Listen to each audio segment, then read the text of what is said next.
বন্ধুরা, ইতিহাসের এমন কিছু কালো অধ্যায় আছে যা আজও আমাদের রাতের ঘুম কেড়ে নেয়। প্রশ্ন জাগায়, এর পেছনের সত্যটা কি? আজ আমরা এমনই এক অমীমাংসিত রহস্যের গভীরে ডুব দেব, যা ১২০ বছরেরও বেশি সময় ধরে বিশ্বের সবচেয়ে দুর্ধর্ষ সিরিয়াল কিলারের পরিচয়কে ধোঁয়াশার আড়ালে রেখে দিয়েছে। আমি কথা বলছি জ্যাক দ্য রিপার এর। ভিক্টোরিয়ান লন্ডনের সেই বিভীষিকা, যার নাম শুনলে আজও পিলে চমকে ওঠে। ১৮৮৮ সাল, লন্ডনের হোয়াইটচ্যাপেল এলাকা। তখন ছিল দারিদ্র্য, অপরাধ আর হতাশার এক অন্ধকার আস্তানা। এই এলাকার সরু গলি আর স্যাঁতস্যাঁতে অলিতেগলিতেই শুরু হয় এক ভয়াবহ নারকীয় হত্যাযজ্ঞ। একের পর এক নারী, মূলত দরিদ্রপতিতা, অমানবিক পৈশাচিকতার শিকার হতে শুরু করে। প্রত্যেকটি হত্যাকাণ্ডই ছিল এতটাই নৃশংস এবং একই ধরনের সংঘটিত যে দ্রুতই স্পষ্ট হয়ে ওঠে, এই কাজ একজনই করছে। আর তার লক্ষ্য ছিল শুধুমাত্র খুন করা নয়, বরং ভুক্তভোগীদের শরীরকে এক ভয়াল প্রদর্শনীতে পরিণত করা। সাধারণত ৫টি হত্যাকাণ্ডকে জ্যাক দ্য রিপারের কাজ বলে চিহ্নিত করা হয়। এরা হলেন Mary Ann Nichols, Annie Chapman, Elizabeth Stride, Catherine Eddowes এবং মেরি জেন কেলি। এই হত্যাকাণ্ডগুলো কেবল সংখ্যায় কম ছিল না, এদের বর্বরতা ছিল অবিশ্বাস্য। রিপার তার শিকারদের গলা কেটে তাদের পেটে বীভৎসভাবে অপারেশন চালাত, যেন সে এক শয়তানি সার্জন। প্রতিটি ঘটনাতেই খুনি তার কাজের পেছনে কোনো চিহ্ন রাখত না, পুলিশ বা তদন্তকারীদের জন্য কোনো ক্লু থাকত না।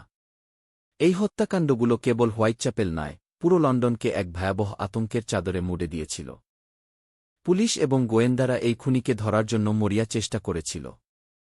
কিন্তু তৎকালীন ফরেনসিক প্রযুক্তির অভাব, প্রত্যক্ষদর্শীদের পরস্পর বিরোধী তথ্য এবং খুনির আশ্চর্যজনকভাবে অদৃশ্য হয়ে যাওয়ার ক্ষমতা তদন্তকে বারবার ব্যর্থ করে দেয়।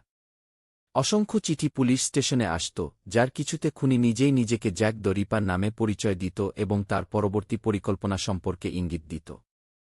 এই চিঠিগুলো আসল ছিল নাকি স্রেফ তামাশা ছিল, তা আজও বিতর্কিত। জনসাধারণের মধ্যে গুজব, ভয় আর ক্ষোভ এমন পর্যায়ে পৌঁছায় যে লন্ডন শহরে জনজীবন প্রায় অচল হয়ে পড়ে। কে ছিল এই জ্যাক দ্য রিপার? এই প্রশ্নটি আজও অমীমাংসিত। বহু বছর ধরে অসংখ্য মানুষ এই খুনি হিসেবে সন্দেহভাজন হয়ে এসেছে। কেউ মনে করেন সে ছিল একজন ডাক্তার বা সার্জন, কারণ তার হত্যাকাণ্ডের ধরন দেখে মনে হতো সে মানুষের শরীর সম্পর্কে অত্যন্ত অভিজ্ঞ।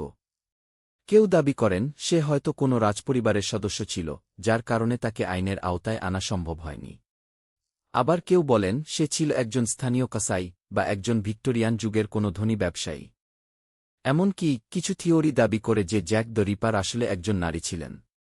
কিন্তু কোনো তত্ত্বই আজ পর্যন্ত চূড়ান্তভাবে প্রমাণিত হয়নি। প্রতিটি সন্দেহভাজনের বিরুদ্ধেই যথেষ্ট প্রমাণ পাওয়া যায়নি, যার ফলে এই রহস্য আরও গভীর হয়েছে। জ্যাক দ্য রিপার শুধু একজন সিরিয়াল কিলার নয়, সে ইতিহাসের এক জীবন্ত কিংবদন্তি। তার গল্প অসংখ্য বই, চলচ্চিত্র, টিভি সিরিজ এবং গেমের বিষয়বস্তু হয়েছে। সে দেখিয়েছিল কিভাবে একজন অদৃশ্য খুনি একটি পুরো শহরকে আতঙ্কিত করে রাখতে পারে এবং কিভাবে একটি রহস্য যুগের পর যুগ ধরে মানুষের কল্পনায় টিকে থাকতে পারে। সে ছিল অপরাধ জগতের এক অদেখা ছায়া, যার অস্তিত্ব ছিল কিন্তু যার পরিচয় ছিল অজানাই। আজও আধুনিক ফরেনসিক বিজ্ঞানের যুগেও জ্যাক দ্য রিপারের পরিচয় এক অধরা স্বপ্ন। প্রতিটি নতুন প্রজন্মের গোয়েন্দা আর গবেষক তার পরিচয়ের পর্দা তোলার চেষ্টা করে যাচ্ছেন। কিন্তু এই রহস্য কি কোনোদিন উন্মোচিত হবে? নাকি জ্যাক দ্য রিপার চিরকালই ইতিহাসের পাতায় এক অমীমাংসিত বিভীষিকা হয়ে থাকবে? আপনাদের কি মনে হয়? জ্যাক দ্য রিপার কে হতে পারে? কমেন্ট করে জানান। আর এরকম আরও রহস্যময় ঘটনা জানতে আমাদের চ্যানেলটি সাবস্ক্রাইব করুন এবং বেল আইকনটি টিপে দিন, যাতে আমাদের কোনো ভিডিও মিস না হয়। দেখা হবে পরের ভিডিওতে নতুন কোনো রহস্য নিয়ে।